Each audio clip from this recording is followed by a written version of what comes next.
थी या वो आपकी जो फैमिली है उसको वो रिप्रेजेंट कर रहे हैं? हफीजुल्लाह न्याज़ी से हमारा 10 साल से हमारी फैमिली का कोई ताल्लुक़ नहीं है। ना हमारी फैमिली का ताल्लुक़ है, ना जो हमारी बहन उनकी जो वाइफ़ थी उनका ताल्लुक़ है, ना कोई ताल्लुक़ नहीं है। और अगर ये मेरे ख़्याल में सदर साहब को मिल रहे हैं तो शायद नून, क्योंकि वो नून लीग के ख़ास नुमाइंदे हैं, तो वो नून लीग की हैसियत से ही उनको मिल रहे होंगे। हम लोगों का, ना हमारा भाई का, ना हमारी बहनों का उनसे ना कोई ताल्लुक़ है, ना वो हमारी नुमाइंदगी कर रहे हैं, ना हम उनको जानना चाहते हैं, सीधी सी क्या बात। आप पीटीआई को लीड करेंगी इमरान खान की गैर मौजूदगी में? देखिए, पीटीआई तो एक पूरी ऑर्गेनाइजेशन है और इमरान खान उसका लीडर है। चाहे वो जेल में बैठा हो चाहे बाहर हो, इमरान खान ही उनका लीडर है। अच्छा, आपकी जेल में मुलाकात हुई है, इमरान खान साहब ने क्या कहा क्या है, उस हवाले से बताइएगा मुझे। आज वो साबित हो रहा है जो उन्होंने अभी ट्यूसडे को, 24 तारीख थी ना, 24 तारीख को जो इमरान खान ने जेल में कहा है, आज वो साबित हो गया। उन्होंने कहा कि लंदन में का प्लान नहीं है, लंदन का अग्रीमेंट था। फिर से सुन लें, उन्होंने कहा लंदन में अग्रीमेंट हुआ है और अब जो कुछ हो रहा है उस अग्रीमेंट के तहत हो रहा है। और मेरे ख्याल में हमारे कोर्ट्स उस अग्रीमेंट के साथ दे रहे हैं। उस एग्रीमेंट को साथ पूरा करने के लिए हमारे सारे लगता है कोर्ट्स भी शामिल हो गए हैं उसके अंदर। और वो एग्रीमेंट ये है, उसका एक हिस्सा ये है कि इमरान खान को, और ये इमरान खान ने 24 तारीख को ये कहा है, उन्होंने कहा कि उनका एक ये हिस्सा है कि इमरान खान को इलेक्शन के दौरान बाहर नहीं आने देना और शायद उसके बाद भी ना आने दें। तो ये जो सारा है उस एग्रीमेंट के तहत हो रहा है। और मेरा ख्याल है कि हमें अपने कोर्ट से कोई उम्मीद नहीं रखनी चाहिए।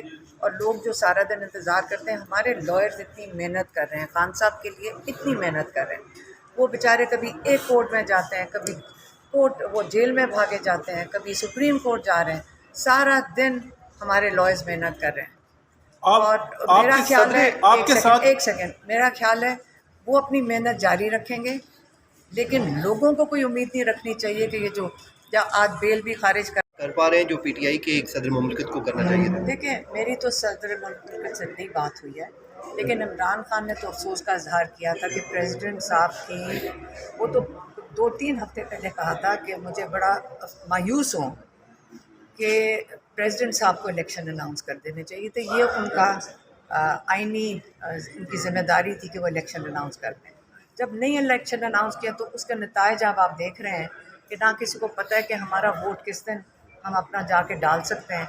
ये तो सियासत की बात नहीं, ये तो हर इंसान, हर पाकिस्तानी का हक़ है कि वो अपना फ़ैसला खुद कर सके और वोट उसका हक़ है और लोगों को अपने वोट के लिए खड़े होना चाहिए। कल पीटीआई जो है, कल पीटीआई मौलाना फजल रहमान से उनसे मिले हैं, तो क्या ये चेयरमैन जो इमरान खान है उनकी तरफ से डायरेक्शन है कि अब तमाम पार्टीज़ के साथ को मुसालत की पॉलिसी बनाई जाए? मैं आपको बताती हूँ, जो इमरान खान है, आधा घंटा फैमिली से मुलाकात होती है और आधा घंटा ही लॉयर से मुलाकात होती है। और जब लॉयर से मुलाकात होती है तो वो, आपको पता है आधे घंटे में कितने केसेस डिस्कस हो सकते हैं। इतना टाइम आपका ख्याल है, वो तो इस वक्त केसेस डिस्कस करते हैं। तो ना हमारे से बात हुई है इस चीज़ की और ना मेरा ख्याल है इस वक्त, पिछली दफ़ा तो लॉयर से ये भी बात कोई नहीं हुई थी कि जो आप बता रहे हैं कल का। अच्छा मैडम, जिस तरह पीटीआई की लीडरशिप ज़ाहिर है उस तरह फ्रंट फुट पे नहीं है, खान साहब जेल में हैं, तो ऐसे में आप अदालतों में भी आ रही हैं, उनसे मुलाकातें भी करी, तो क्या आपको नहीं लगता कि अब आपको भी पॉलिटिक्स में आके फ्रंट पे खड़ा होना होगा? जिस तरह माजी में हम देखते हैं बेनज़ीर भुट्टो खड़ी हुई थी, उसके अलावा बाद में मरीम नवाज़ खड़ी हुई, तो आपको नहीं लगता कि आपको भी अब खड़ा होना होगा सियासत में? नहीं, देखें, हमारा हमारी हमारी ज़िम्मेदारी और मेरे ख्याल में हमारा रोल सिर्फ ये है कि हम अपने भाई के लिए खड़े हों। उसको अकेला तो हम नहीं छोड़ सकते।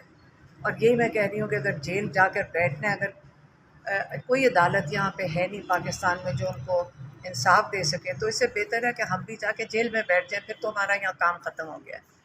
चलिए, थैंक यू वेरी मच। 10 दिन 12 दिन डिसीजन रिजर्व करके रख लेते हैं बेलों के लिए। हम यहाँ सारा दिन चक्कर लगा रहे हैं। मैं तो ये भी कह रही हूँ कि मेरा तो ख्याल है, मैं इतना, मुझे मायूसी हुई है अपने, मैं कहती हूँ कि अदालतों से कि हम कहाँ से इंसाफ मांगेंगे। मुझे तो समझ नहीं आ रही कि हम अपने भाई के लिए किधर इंसाफ के लिए जाएंगे। इससे बेहतर है, मैं तो पहले भी चाहती थी कि हम अपनी बेलें, ये जो क्या बेल के ऊपर लगे हुए हैं, ख़त्म करें, बेल विड्रॉ करें और जाके जेल में बैठ जाते हैं। उससे बेहतर है उनका साथ दे दे जेल के अंदर, बनस्बत इसके कि यहाँ आके कोर्ट्स के चक्कर लगाएं। आपके साथ या खान साहब के साथ या पार्टी की किसी लीडरशिप के साथ किसी ने कोई रब्ता किया कि कोई बैकडोर, कोई चैनल, कोई डील, कोई चीज़ इस किस्म की कि हम आपको फैसिलिटेट करते हैं, खान साहब बैरून मुल्क चले जाएं, इस किस्म की कोई चीज़ हुई? लेकिन डायरेक्टली तो हमारे साथ किसी ने नहीं किया, लेकिन बहुत लोग आपको अप्रोच करते हैं कि आप लोग खान साहब को ऐसे कर लें कि बाहर चले जाए, क्योंकि उनकी डीलिंग यही ऑफ़र कर रहे हैं खान साहब को हर तरीके से कि आप मुल्क छोड़ के चले जाएं। 27 साल मेरे भाई ने मेहनत किया है इस कौम को जगाने के लिए। आपका ख्याल है वो अपने 27 साल की मेहनत आज वो ज़ाया करेगा? वो इस मुल्क को छोड़ के जाएगा, अपने मुल्क को, इतने कीमती मुल्क को छोड़ के जाएगा? खान साहब की बेटों के साथ जो हुई थी फ़ोन पे बात, तो उसमें क्या बात हुई और क्या बेटों ने क्या कहा उसमें? मैं बताती हूँ मेरे भाई ने क्या कहा। हमने उसे पूछा आपकी क्या बात हुई? इतने खुश थे कि उनकी बेटों से आखिरकार 3 महीने के बाद बात हो गई। तो वो कह रहे थे कि मैं जब कुरान पढ़ता हूँ तो मैं सोचता हूँ कि आज मैं इसमें से क्या वो लेसन निकालूँ जो मैं अपने बच्चों को बता सकूँ। तो 10-15 मिनट तो जो उन्होंने उनकी वो हमेशा रेगुलरली जो करते थे, जो हमेशा ये करते थे, 3 महीने से बात नहीं हुई थी, पहले 10-15 मिनट तो उन्होंने उनको अपनी जो उनका ख्याल है कि एक ज़िंदगी का उनको एक सबक देना चाहिए जो कुरान से निकलता है, वो उन्होंने दिया। और बच्चे तो बहुत खुश थे और कहते थे कि हमारे वालिद बड़ी स्पिरिट अच्छी थी उनकी और बड़े खुश थे और हम बड़े, उनको तसल्ली हो गई कि उनके वालिद साहब ठीक हैं। अच्छा, आपकी